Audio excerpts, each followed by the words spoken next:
India के north east में एक बहुत ही अनोखी चीज़ देखने को मिलती है। एक लेक पर तैरती ये घास से बनी रिंग।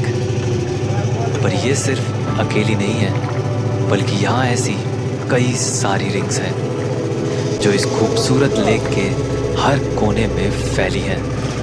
पर कमाल की बात यह है कि इन तैरते घास के आइलैंड्स पर घर भी बसे हैं, जिनमें सालों से ये लोग पानी के ऊपर ही अपनी जिंदगी जी रहे हैं। खैर, ये बात तो पक्की है कि आपने ऐसा कुछ भी नहीं देखा होगा, क्योंकि ऐसी लेक पूरी दुनिया में कहीं और है ही नहीं। और इसे देखते ही ये सवाल आता है कि ये घास इस लेक पर आई कैसे, और ये डूबती क्यों नहीं? क्या ये सब नेचुरल है? और इन्हीं सब सवालों के जवाब ढूंढने और इन आइलैंड्स पर तैरती जिंदगी को समझने मैं आया हूँ इस अनोखी और खूबसूरत जगह में। ये है इंडिया के मणिपुर की लोकतक लेक।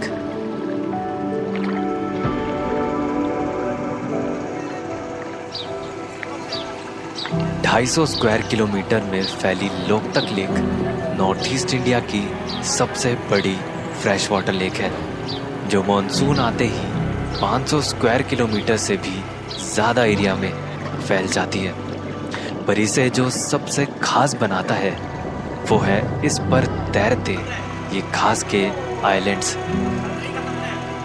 जिन्हें कहते हैं फुमदी। पर इनको समझने के लिए इन्हें ऊपर से नहीं, बल्कि इनके ऊपर आकर ही देखना पड़ेगा।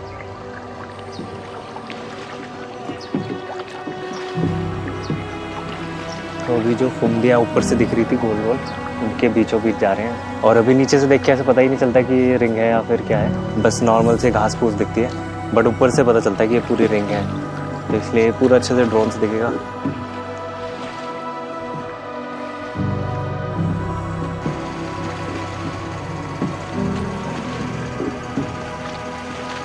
तो ये फुमदी पे खड़ा हूँ अभी मैं, और ये देखो कुछ इस तरह से ये हिलती है, ये फ्लोट हो रहा है, मतलब पूरा का पूरा जितना भी पूरा इतना बड़ा घास का लैंड मास ये ऐसे तैरता रहता है, जिस पे चले तो वो इस तरह से दलदल की तरफ फील होता है। और इसी फुमदी की ज़मीन पे यहाँ पे कहीं कहीं घर भी बने हुए हैं,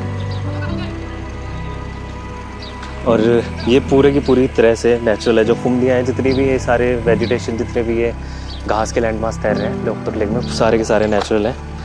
और ऐसा यहाँ पे इस तरह का यूनिक नेचुरल फिनोमेना देखने को मिलता है, बहुत ही खूबसूरत है।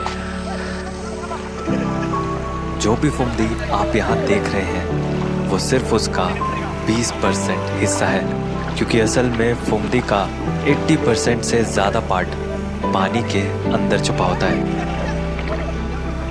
वैसे तो फुमदी नेचुरली बनती है और इनकी कोई फिक्स शेप भी नहीं होती, लेकिन जो गोल गोल फुमदी के रिंग आपको दिख रहे हैं वो यहाँ के लोकल लोगों ने खुद बनाए हैं। ये लोग फुमदी को काटकर रिंग या सर्कल की शेप देते हैं ताकि उन्हें फिशिंग करने में आसानी हो, और ऐसी स्पेशली बनाई फुमदी को अत्तपम कहते हैं। पर अगर फुमदी नेचुरल है तो सवाल तो ये है कि ये बनती कैसे है। दरअसल फुमदी एक तरह का फ्लोटिंग मैट या चटाई है, जो ऑर्गेनिक चीज़ें जैसे कि घास, मिट्टी और सूखे पौधों से मिलकर बनती है। क्योंकि जब फुमदी इन ऑर्गेनिक चीज़ों की लेयर्स से बनती है तो उनके अंदर कुछ एयर पॉकेट्स भी बन जाते हैं, जो इसे तैरने में मदद करते हैं।